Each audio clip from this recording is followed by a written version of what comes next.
पाणंद रस्ता म्हणजे साधारणपणे गावातून शेतीकडे जाण्याचा जो मार्ग असतो त्याला आपण पाणंद रस्ता म्हणतो.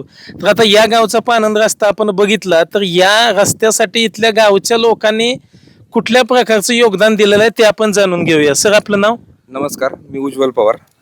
मी पुण्यात असतो, पुण्यात कामाला आहे, पण गावाकडचे येणं जाणं आमचं कंटिन्यू राहतं. आता पाणंद रस्त्याची कल्पना सुचण्यामागचं कारण आम्ही म्हणजे महत्त्वाचं काय की पाणंद रस्ते काय पाहिजेत. आता मोस्टली आमच्या इकडे अंजिराच्या बागा, सीताफळीच्या बागा किंवा भरपूर जण तरकारी लागवड करतात.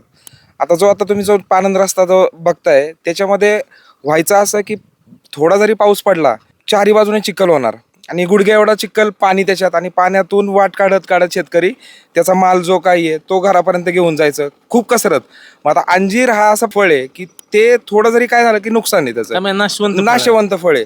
मग त्याला एवढं जपून न्यायचं, मग त्याच्यात अशा बऱ्याच घटना घडणे. आता वयस्कर लोक होते, महिला वर्ग, मग त्यांना त्रास खूप व्हायला लागला. आणि हे गावातल्या तरुणांना किंवा नागरिकांना समजलं की हा त्रास म्हणजे न बघण्यासारखा होता आमच्यासाठी. मग ह्याच्यातनं करायचं काय?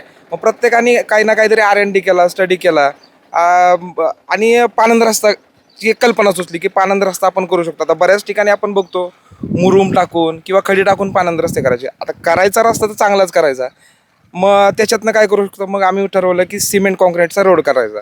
आता सिमेंट कॉन्क्रीटचा रोड करायचा, आता आमच्या इकडे आहेत एकूण 15 पाणंद रस्ते. आता 15 पाणंद रस्त्यांसाठी कॉस्ट तर भरपूर जाणार.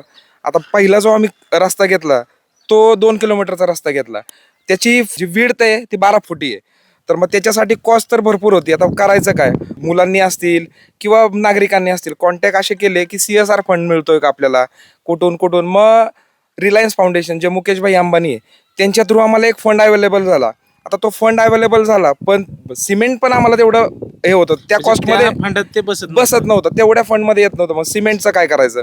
मग आदित्य बिर्ला सारख्या मोठ्या कंपनीने आम्हाला सांगितलं की आम्ही बॅग तुम्हाला पुरवू. बरं, बॅग पुरवल्या सगळं, पण त्याचं कॉस्टिंग आलं. आता जर आपण कॉन्ट्रॅक्टर सांगितला तर कॉन्ट्रॅक्टरचं कॉस्टिंग वेगळं जाणार होतं. मग आम्ही काय केलं, गावाचाच एक व्हेंडर तयार केला. व्हेंडर कोड एका मुलाला दिला, जो की स्वतःच तो व्हेंडर कोड चालून आदित्य बिर्लाच्या व्हेंडर कोडवरती ते सगळी कामं त्यांनी करून घेतली. आता आमचा 2 किलोमीटर सक्सेसफुल रस्ता आहे. आता 14 रस्ते राहिलेले आहेत पाणंदचे, ते पण आम्ही येणाऱ्या पुढच्या काळात आम्ही गावकऱ्यांना ऑलरेडी सगळ्यांनी मिळूनच हे केलं होतं की आपल्याला हळूहळू का होईना पण ते सगळे पाणंद रस्ते पूर्ण करायचे. आम्ही एक सुद्धा पाणंद रस्ता ठेवणार नाही.